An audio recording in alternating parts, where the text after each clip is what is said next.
देखिए, जो हमारे 3 साथी भाई अनीश खटकड़, नवदीप सिंह और कीरत सिंह जो जेल में बंद है, उनको आज रिहाई के लिए यहाँ पंचायत हुई थी। प्रशासन कई बार समय मांग चुका है, लेकिन प्रशासन उनको रिहा नहीं कर रहा था।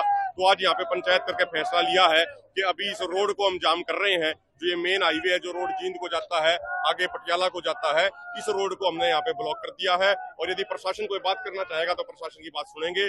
हमारे भाइयों की रिहाई के अलावा और कोई अन्य विकल्प नहीं है।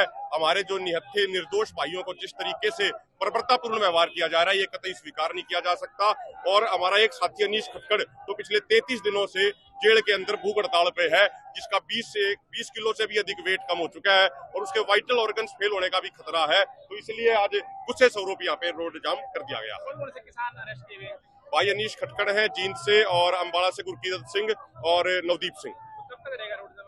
देखिए, अब आगामी फैसला जब तक दोनों फोरम नहीं लेते तब तक यहाँ पे रोड जाम।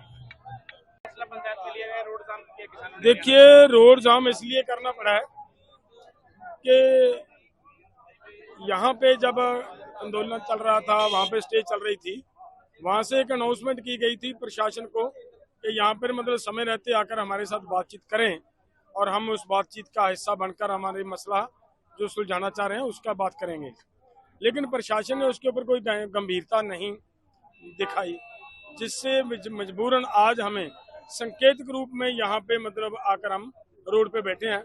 हमारा ये प्रोग्राम था आज का, दोनों फोरमों की ओर से और टोल कमेटी की ओर से, कि आज कोई कड़ा फैसला लिया जाएगा जब किसानों की इतनी भारी संख्या में किसान मजदूर यहाँ पहुंचे हुए हैं इसको लेते हुए। लेकिन आज ये सूचना मिली हमें, मतलब कमेटी वालों ने, नेताओं ने ये बताया कि हमारे आंदोलन का हिस्सा रहने वाले 2 साथी, एक तो इसी गांव का नौजवान आज सुबह हार्ट अटैक होकर उसकी मतलब डेथ हुई है, एक आंदोलन का पार्ट रहा हमारा साथी कैप्टन साहब, उनके भाई की आज डेथ हुई है।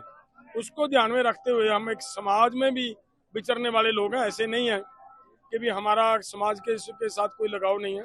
उस पूरी कहानी को ध्यान में रखते हुए आज इसको संकेतित कर दिया गया है और संकेतित करने के बाद आगे फिर इसी प्रोग्राम जो में हमने करना था इसको आगे करेंगे। किस तरह के बड़े फैसले लिए जाएंगे पहलवान जी? देखिए, जो आज फैसला लेना था वो कुछ सख्त फैसला जो कमेटी ने लेना था, कमेटी ने 2 अनाउंस किए हैं कि रोड ब्लॉक की जा सकती थी या मतलब ट्रेन के पटरी पर जाया जा सकता था।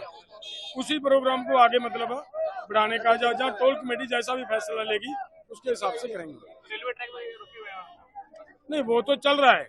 देखिए, वो मामला ये है कि रेलवे ट्रैक रोकना भी हमारी कोई मंशा नहीं होती, ना ही हमारी मंशा कोई रोड रोकने की होती है। हमारी मंशा ये है कि देखिए, हमारा एक नौजवान अनीश खटकड़ जो वो लगातार आज 35 दिन हो गया अनशन पे है और सरकार को बार बार निवेदन कर रहे हैं, उसकी कोई गुनाह भी नहीं है, उसके ऊपर कोई इतनी बड़ी उसने अपराध नहीं किया, सिर्फ एक आंदोलन का हिस्सा है वो लड़का। आंदोलन का हिस्सा तो हम सारे हैं, सभी लोग हैं।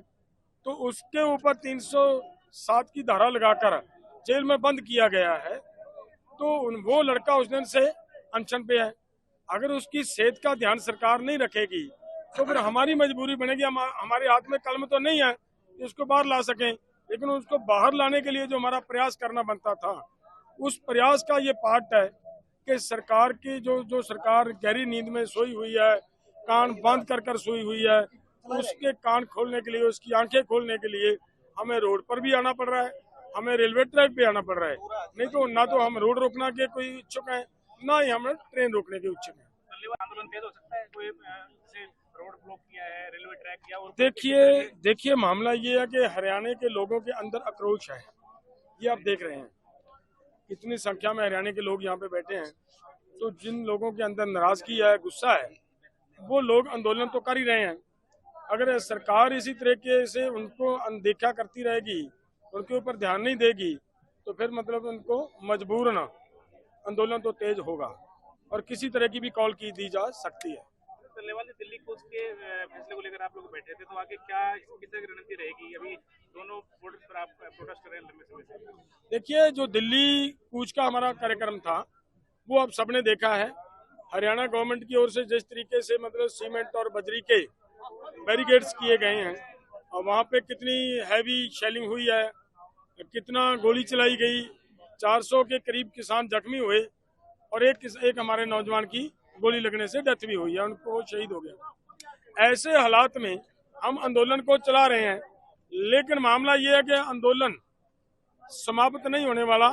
चुनाव आया है, आचार संहिता लगी है, उसके दौरान भी हमारा आंदोलन चल रहा है, लेकिन ये आंदोलन इस समय चलना सभी पॉलिटिकल पार्टियों को किसान के ऊपर सोचने के लिए, किसान के मुद्दों के ऊपर सोचने के लिए मजबूर कर रहा है। तो ये आंदोलन दिल्ली जाकर बैठकर अगर हम करते, उससे मुझे लग रहा है कि ये आंदोलन उससे ज्यादा प्रभावशाली हो रहा है।